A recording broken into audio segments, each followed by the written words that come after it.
This is Dan Riley for Sports Talk on Passionate World Internet Radio.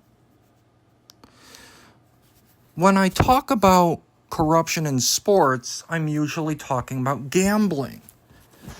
But you can rest assured that most athletes are giving an honest effort to win. But the thing is, things really aren't always peachy keen anyway, because I'll guarantee you performance-enhancing drugs, by comparison, at least, are far more common. There are two leagues we most associate with performance enhancers, for better or worse: Major League Baseball and the National Football League. Whether it's fair or not is up for debate. But what's not up for debate is that it has happened. In the late 2000s, ESPN.com covered the story of the 1963 San Diego Chargers.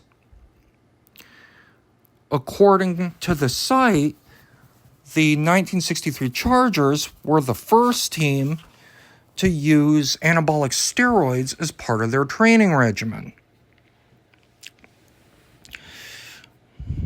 Football being about brute strength, it's no surprise that the team turned to the drugs, and apparently, according to their site, their coach got the idea from a Soviet weightlifting coach.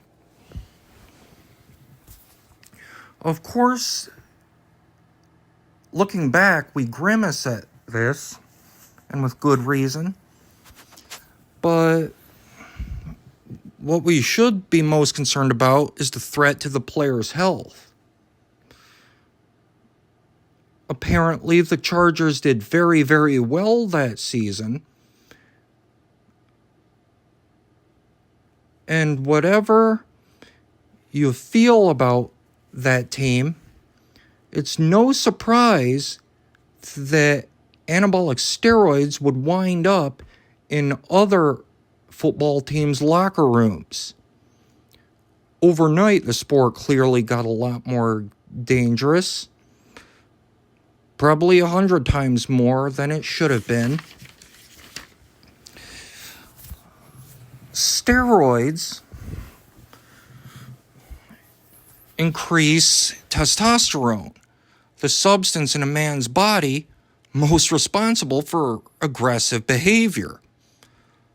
Players on the Chargers wouldn't just get bigger and stronger, they would get more aggressive, which in a sport like football is desired, even though it made the sport a lot more dangerous. And looking back, people should have considered that was a possibility, that players would take steroids to get an underhanded advantage.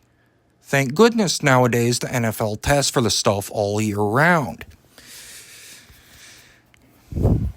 As far as baseball is concerned, meanwhile, baseball has a very embarrassing history of performance drug use. Not just steroid use. The players who played in the 1970s will tell you that guys were taking amphetamines. Apparently, they felt it would help keep their stamina up after running around on the base paths. Was it underhanded and unacceptable? Absolutely, but that was going on. Then in the 1980s, baseball players took note what football players had been doing for decades, and it is Jose Canseco that gives himself the most credit for introducing steroids to baseball. Again, it was unacceptable, morally dubious, but it happened. We should blame not just the players for willing to destroy the game's integrity, but also the Players Union of Professional Baseball for not allowing drug testing. Players also failed to realize, just like in football, about the dangers to their health taking steroids. For all I know, they probably risked heart attacks, maybe even cancer, but the draw of being able to hit just one more home run corrupted them to the point where they would take an anabolic steroid to improve their performance. Again, Major League Baseball, too, is also testing for just about every performance-enhancing drug you can think of. So the game's integrity has been cleaned up quite a lot. But what most concerns me is the risk of amphetamine use among basketball players who spend all night running up and down a court and need to keep their stamina up.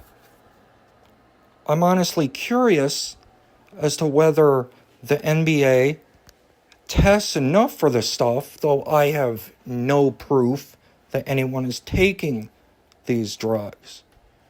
It's just a sad fact of life that some athletes are willing to destroy their health and their reputations in the name of performing better.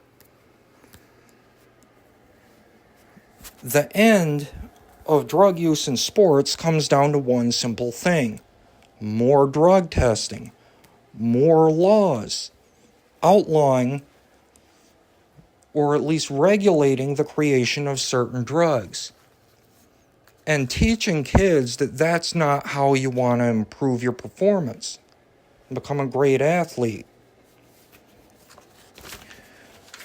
Getting rid of the scourge of performance drugs in sports needs to be done, because in the end, we don't want some athlete passing away from a heart attack brought on by steroid or amphetamine use.